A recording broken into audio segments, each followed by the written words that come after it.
पन्नगे च सुरेन्द्रे च कौशिके पाद संस्पृशि निर्विशेष मनस्काय श्री वीरस्वामिने नमः।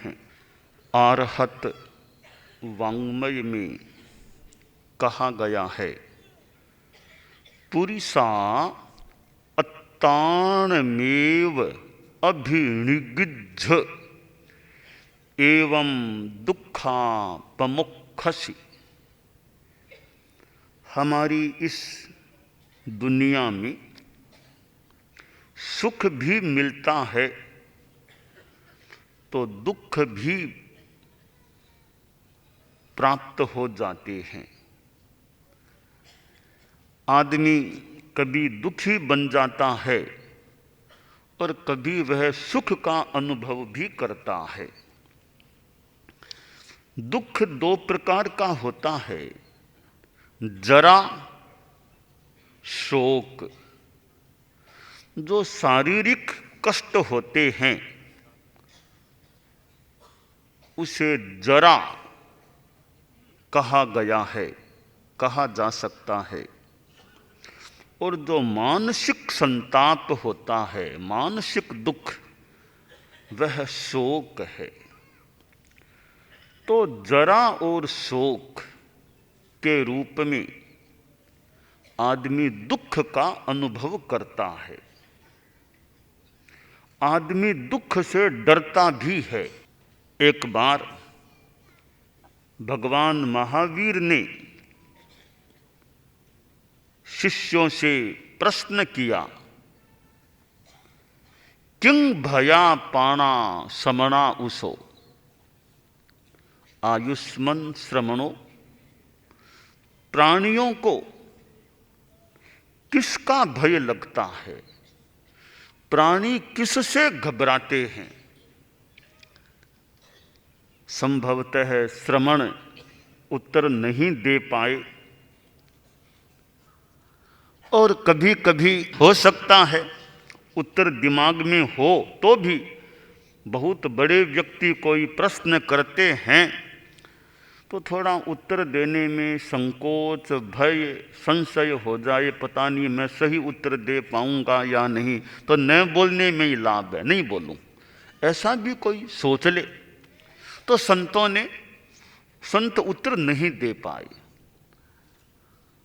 तो भगवान महावीर ने फिर अपने प्रश्न का खुद ने उत्तर दे दिया कि दुख भया पाणा समना उसो। ये प्राणी दुख से भय खाते हैं, दुख से डरते हैं। और फिर अगला प्रश्न, दुख पैदा किसने किया? दुखम पुण्य केण करे, दुख किसने किया? तो दुख स्वयं आत्मा, स्वयं व्यक्ति ही पैदा करता है। जीवेणम कड़े पमादेणम, प्रमाद से जीव ही दुख को पैदा कर लेता है। अप्रमाद की साधना हो, दुखों का निर्जरण भी हो सकता है। तो हमारी दुनिया में दुख भी हैं, दुख से आदमी डरते भी हैं। शारीरिक कष्टों से भी आदमी कई बार डर सकता है, मुझे कोई बीमारी न हो जाए, बड़ी बीमारी शरीर में न लग जाए। दूसरों को बीमारी ग्रस्त देखता है, अरे यह बीमारी मेरे कभी न हो जाए। शारीरिक वेदना हो गई तो भी आदमी संतप्त हो सकता है कि अरे मेरे वेदना हो रही है, दुख रहा है, शरीर दुखता है। कई बार मानसिक संवेदनाएं हो जाती हैं। शारीरिक कष्ट हैं तो मानसिक कष्ट भी कष्ट होते हैं। आदमी मन में दुख पाता है कि उसका प्रमोशन हो गया, मेरा क्यों नहीं हुआ, मेरी पदोन्नति नहीं हुई, इस बात को लेकर कि मेरा साथी मेरा जूनियर था, उसका प्रमोशन हो गया, मैं उससे नीचा रह गया। अब इस बात को लेकर भी मन में थोड़ी संवेदना हो सकती है। कोई अपमान कर दे कि अरे मेरे से छोटा और मेरा अपमान कर दिया, मेरा बेटा मेरी बात नहीं मानता, मेरे अधीन रहने वाले मेरी बात नहीं मानते, मेरी इज्जत नहीं करते हैं, मैं गया कोई खड़ा भी नहीं हुआ, मेरा सम्मान भी नहीं किया। यूँ फिर आदमी मन ही मन घुटता है, दुख पाता है। तो यूँ मानसिक दुख भी हो सकते हैं। तो जितने भी दुख हैं, आगम में जो कहा गया है, जन्म भी दुख है, बुढ़ापा दुख है, रोगाय मरणान्य, रोग भी दुख हैं, मृत्यु भी दुख है। अहो दुख, संसार में कितना दुख है। जहाँ प्राणी संक्लिष्ट क्लिष्ट होते हैं, दुख पाते हैं, कष्ट पाते हैं, तो प्रश्न होता है ये संसार में दुख हैं, अब दुखों से छुटकारा कैसे मिले, दुख मुक्ति कैसे मिले। बूढ़ा आदमी कष्ट पाता है, कई बार बुढ़ापे के कारण रोगी कष्ट पाता है, मृत्यु के नाम से भी आदमी कई बार कष्ट पा सकता है। तो इन दुखों से छुटकारा पाने का उपाय क्या है? शास्त्र में वो उपाय बताया गया है जो मैंने आगम वाणी आर्हत वांग्मय की वाणी उच्चरित की। पुरुषा अत्ताणमेव अभिनिगिद्ध, कि पुरुष अपने आप का अभिनिग्रह कर, इस प्रकार तुम दुख से मुक्त हो जाओगे। एवं दुखापमोक्षसी, अपने आप का संयम करो, अपने आप पर कंट्रोल करो, अपने पर अपना अनुशासन करो, यह दुख मुक्ति का मार्ग है। अब अपने आप पर संयम करना कैसे करें, किस रूप में संयम हो? देखिए, अब वाणी संयम की बात है। आपस में आदमी बात करते हैं, बात बात में ऐसे शब्द बोल दिए, ऐसी बात कह दी कि लोग उसके विरोधी हो गए। कई बार सार्वजनिक सभाओं में आदमी लोग भाषण देते हैं और भाषण में कोई अयथार्थ बात और दूसरों पर एक आक्षेप लगे ऐसी बात मान लो कह दी जाए, तो फिर बाद में उस पर कितनी प्रतिक्रिया होती है, लोग विरोध में खड़े हो जाते हैं, उसकी निंदा करते हैं। अब यह स्थिति क्यों बनी? अगर अनुशासन रखा जाता वाणी पर, अयथार्थ झूठी आक्षेपकारी भाषा नहीं बोली जाती, तो इतना बवंडर, इतना माहौल क्यों बनता? तो वो जो समस्या पैदा हुई वाणी के असंयम से, अगर वाणी का संयम रखें तो यह दुख मुक्ति का एक आयाम हो गया। हम वाणी पर कंट्रोल रखें, जबान पर लगाम रखें। बोली बोली, वचन वचन के द्वारा समस्याएं पैदा हो सकती हैं। आदमी बोलने में फूहड़, झूठ भी बोलता है, कटु भी बोलता है, तो झूठ और कटु बोलना वाणी का असंयम हो गया।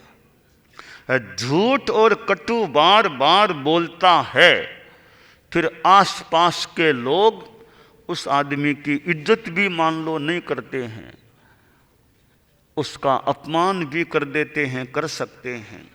अब वो सोचता है, रे देखो मेरा सम्मान नहीं करते, मुझे इज्जत नहीं देते तो भैया तुमने वाणी पर कंट्रोल कहाँ रखा? ऐसी वैसी बातें बोलते रहते हो तो फिर आसपास वालों के मन में वो नफरत सी हो गई, वितृष्णा हो गई, इनका क्या सम्मान करना, ऐसे कितनी बार बोलते रहते हैं।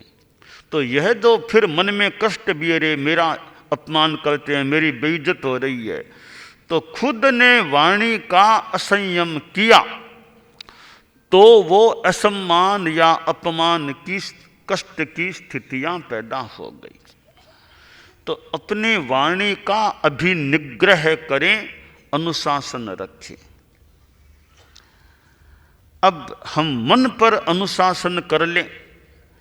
अपने मन की चंचलता, कई बार हम अपने अच्छे चिंतन से मन में सुख की अनुभूति कर सकते हैं। मन में गलत चिंतन आ जाए, वो पॉजिटिव थिंकिंग नेगेटिव थिंकिंग की बात की, सोचना पॉजिटिव है कि नेगेटिव है, यह भी एक विषय है। तीसरी बात रियल थिंकिंग, वास्तविकता क्या है उसको समझना, उसको जानना। पॉजिटिव नेगेटिव भी एक विषय है, रियल थिंकिंग जो वास्तविक है उस पर ध्यान दें, उसको ग्रहण करें। तो चिंतन के द्वारा आदमी दुखी बन सकता है। अब मान लीजिए एक साधु है, किसी ने गालियां दे दी, सामने वाले लोग थोड़े धर्म को इतना समझते नहीं थे, मानते नहीं थे, साधुओं को जानते नहीं थे, देखा ऐसी वेशभूषा में कौन आए हैं तो कुछ अपमान कर दिया, गालियां दे दी। अब साधु सोचे भाई उन्होंने जो कुछ भी किया तो मेरे क्या फर्क पड़ता है, कुछ भी बोला होगा, भले गालियां दी होगी तो गाली सुण्यान हुए गुमरा, तो गालियां भी दे दी, मेरे गुमरे थोड़े ही होंगे, दे दी तो दे दी, मैं समता रखूं, शांति रखूं, अच्छा चिंतन रखूं, मेरे तो कर्म निर्जरा हो सकेगी, कर्म कट सकेंगे ना, मैं क्यों गुस्सा करूं, मैं क्यों मन में दुख करूं। अब चिंतन ऐसा है तो साधु को कोई गाली दे दो, कोई कुछ भी बोल दो, वो दुखी नहीं भी बन सकता। आचार्य श्री महाप्रज्ञ जी ने संभवतः एक बात फरमाई थी कि समस्या और दुख एक नहीं है, यानी ये बाहर की समस्या और मानसिक दुख एक नहीं है। बाहर समस्या होने पर भी आदमी दुखी नहीं बनता, शांति में रह सकता है। समस्या अलग चीज है, मानसिक स्तर पर दुखी होना अलग चीज है। तो बाहर से कोई गालियां दे, कुछ भी अपमान करें, कोई पोस्टर छपा दे, निंदा की बातें छपा दें तो कोई बात नहीं। कोई निंदा में छपा दिया आपके बारे में मान लो, तो आप देखिए इसमें कोई सही बात है क्या? जो निंदा की बातें लिखी है मेरे बारे में वो सही हैं क्या? अगर उनमें कुछ भी सही है, मैंने कोई भूलें की है तो ठीक है, मैं अपनी भूलों का परिष्कार करने का प्रयास करूं। सारी बातें झूठी फालतू लिखी है तो फालतू बातों को लेकर मैं दिमाग में क्यों बोधरेशन करूं, मैं क्यों तनाव करूं? लिखी तो लिख दी, मुझे क्या मतलब? यथार्थ बातें अगर हैं तो मैं क्यों दिमाग में टेंशन लूं, वे जाने। तो चिंतन आदमी का बढ़िया हो तो आदमी मानसिक रूप में दुखी होने से बच सकता है। तो शास्त्र में जो कहा अत्ताणमेव अभिनिगिद्ध एवं दुखापमुख्यसी, अपने आप का अभिनिग्रह करो, इस प्रकार दुख से मुक्त हो जाओगे। परम पूज्य आचार्य श्री तुलसी ने कितनी यात्राएं की थी। हमारे धर्म संघ में 13 पंथ में मुंबई पधारने वाले वे प्रथम आचार्य थे, आचार्य श्री तुलसी, और मुलुंड में पधारने वाले पहले आचार्य थे, आचार्य तुलसी। आचार्य श्री तुलसी की आत्मकथा संतों ने कोई पढ़ी हो, उसमें मुलुंड का भी संभवतः विवरण है कि मुलुंड गए थे, स्वागत, ऐसी बातें गुरुदेव की आत्मकथा में भी उल्लिखित संभवतः मिलती हैं। तो मुलुंड में आचार्य श्री तुलसी पधारे थे और यहाँ प्रवास हुआ था। बहुत वर्ष पुरानी बात हो गई है। तो आचार्य श्री तुलसी ने कितनी यात्राएं की थी, कहाँ दक्षिण भारत, कहाँ कोलकाता या कहाँ महाराष्ट्र और कहाँ उड़ीसा, कहाँ कहाँ पधारे थे। मुलुंड भी पधारे थे, विराजे थे, प्रवास किया था। आत्मकथा में उसका जिक्र भी, हाँ लंबा प्रवास।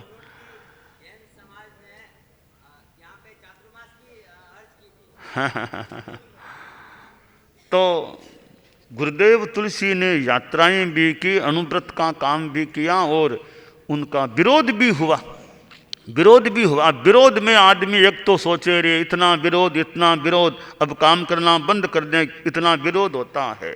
एक ये कि जो हमारा हो विरोध हम उसे समझें विनोद, तो यूँ दुखी न बने। तो हम अपने आप पर निग्रह रखें तो दुखों से छुटकारा मिल सकता है। और ऊंची साधना करें, आत्म संयम की ऊंची साधना कर लें। मन वचन काय से कोई सावध्य प्रवृत्ति नहीं, कसाय निरुद्ध हो जाए तो इतनी दुख मुक्ति कि सर्व दुख मुक्ति, मोक्ष की प्राप्ति भी आदमी कर सकता है। तो यह दुनिया में जो दुख की बात है, हम तो खैर ये ऊपर, हम तो साधु सन्यासी लोग, मान लो एक ऊंची साधना की बात, आप लोग जो गृहस्थ हैं उनके जीवन में भी दुख तो आ ही सकते हैं, अनेक रूपों में दुख आ सकते हैं। शारीरिक, मानसिक, परिवार में समस्याएं हो जाए और व्यापार में समस्या हो जाए। तो इन परिस्थितियों में भी आदमी मन में शांति रखे। बस समस्या और दुख एक नहीं है। बाहर की समस्या का होना एक बात है, उस समस्या से प्रभावित होना, मन में दुख करना अलग बात है। तो हमारा अभ्यास यह हो जाए, सद जाए कि बाहर से समस्या होने पर भी मन में दुखी न बने, क्योंकि मन का दुख भी बड़ा कष्ट देने वाला हो सकता है। तो कई बार शरीर में थोड़ी कठिनाई हो भी गई, मान लो मन में प्रसन्नता, शांति है, समता भाव है, तो शरीर में कुछ तकलीफ होने पर भी आदमी ज़्यादा दुखी नहीं बनता। बाहर कोई व्यापारिक समस्या आपके सामने आ गई, आर्थिक समस्या आ गई, तो मन में समता भाव है, धैर्य है, चिंतन अच्छा है, तो चाहे व्यापार संबंधी समस्या हो, चाहे परिवार संबंधी समस्या हो, कोई सामाजिक समस्या हो, आदमी का भी भीतर से शांत सुखी रह सकता है। और जो समस्या है, समस्या का समाधान का प्रयास किया जा सकता है, परंतु ज़्यादा चिंता नहीं करनी चाहिए। एक छोटा सा सूक्त है, चिंता नहीं चिंतन करो, चिंता नहीं चिंतन करो, और व्यथा नहीं व्यवस्था करो, और प्रशस्ति नहीं प्रस्तुति करो। अब चिंता नहीं चिंतन करो। अब चिंता मान लो थोड़ी बहुत दिमाग में हो जाए तो मन को यह समझा दें कि चिंता करना भी है तो 24 घंटों में आधा घंटा चिंता कर लो, जो करना हो चिंता आधा घंटा कर लो, बाकी 23.5 घंटा शांति में रहो।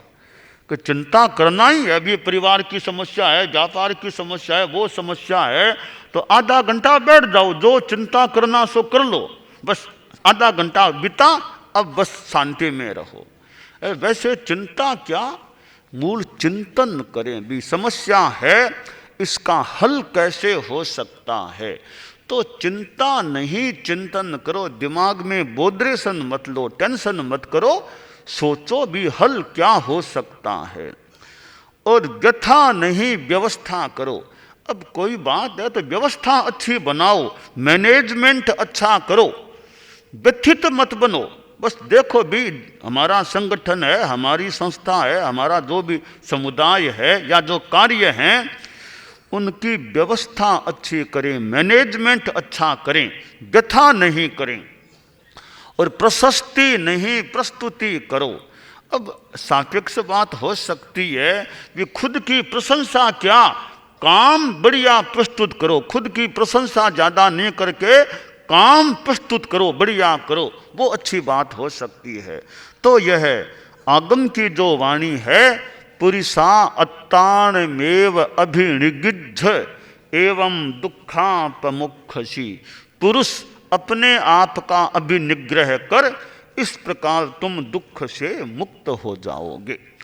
दानान सेठम अभयपयानम सच्चेषु या अणवज्जं वयन्ति तवेषु या उत्तम ब्रह्मचर्यं लोगुत्तमे समणेनाय पुत्ते।